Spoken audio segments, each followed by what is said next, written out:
Well, new campaign contribution numbers show that President Obama's biggest corporate backers from his 2008 campaign now appear to be hard at work trying to defeat him. Employees at the Wall Street giant Goldman Sachs, for example, donated more than $1 million to President Obama in 2008. This year, contributions from that same group to the president's campaign have fallen to under $136,000. Instead, Goldman Sachs workers are lining up squarely behind Governor Mitt Romney, donating nearly $2 million to his campaign and to pro-Romney super PACs. Why? What's going on here? Melissa Francis is with the Fox Business Network. She hosts Money with Melissa Francis, 5 p.m. Eastern Time. All right, so what's happening there? Well, you know, it's the same story all across Wall Street. It's not just Goldman Sachs. We went and dug up the numbers, and J.P. Morgan is the same story. Last time around, they gave it $807,000 to the Obama campaign. This time, it's $183,000. So it's really the same ratio. And a lot of reasons for this. It's also surprising because normally a lot of these folks are Democrats. I mean, that's why they came out for People Obama. think Wall Street's Republican because it's rich, and there's that line that the Republicans are for the rich, but it's not. It's very Democratic. It's very Democratic. I always think people have a lot of guilt about making a lot of money. They want to give some of it back. I mean, this is all anecdotal when I talk to folks, but these are the kinds of things they say.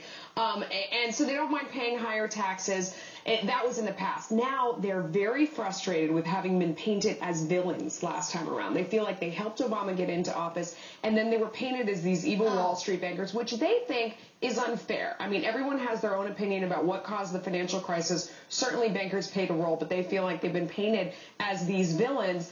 They also don't like the boot of government on their neck. I mean, it's a lot of the same things that I hear from small business owners saying that there's too much regulation out there. It's stopping them from doing their job.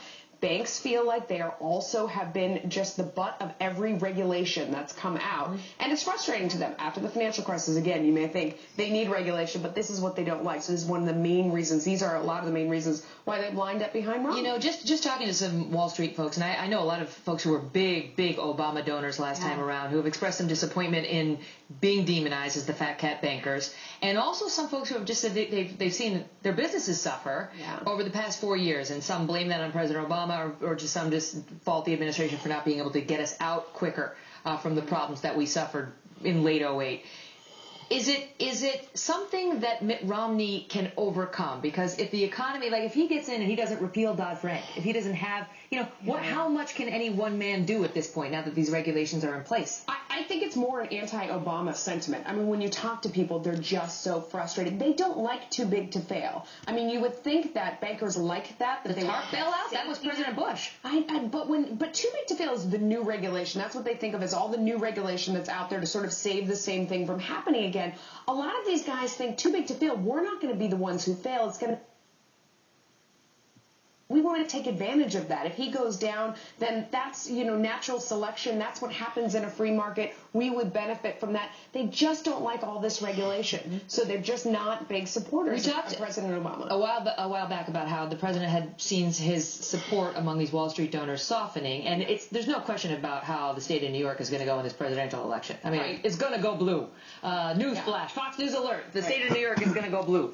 But there's a question about how much money people in New York and the folks on Wall Street make a lot of dough, how much they're gonna cough up. The president has been focusing so much on these Hollywood celebrities. And somebody else asked the question about whether Hollywood is sort of the new Wall Street when it comes to filling the Democratic campaign coffers. Maybe. I mean, there is a lot of money out there, but when you look at just the sheer numbers that came, millions and millions that came from Wall Street last time around, this is a big hit. But you cannot go out and villainize and demonize a group over and over again. And I've had bankers say to me privately, he says one thing to us when he's with us, he says another thing when he goes out and gives a speech. I understand that's politics, but after a while, you look at the regulations and you look at the actions, he's backing that up. I'm not a villain, and I'm not going to support someone who says that over and over again. A friend of ours who's a big hedge fund manager in New York said, and he was a big Barack Obama donor first time around, and said that the phone calls are getting really, they're ratcheting up from the Obama campaign, like, please.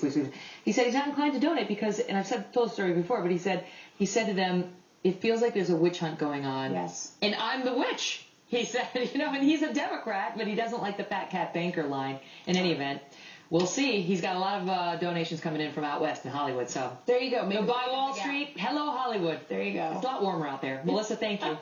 Melissa knows. Well, coming up, the folks at Pew Research.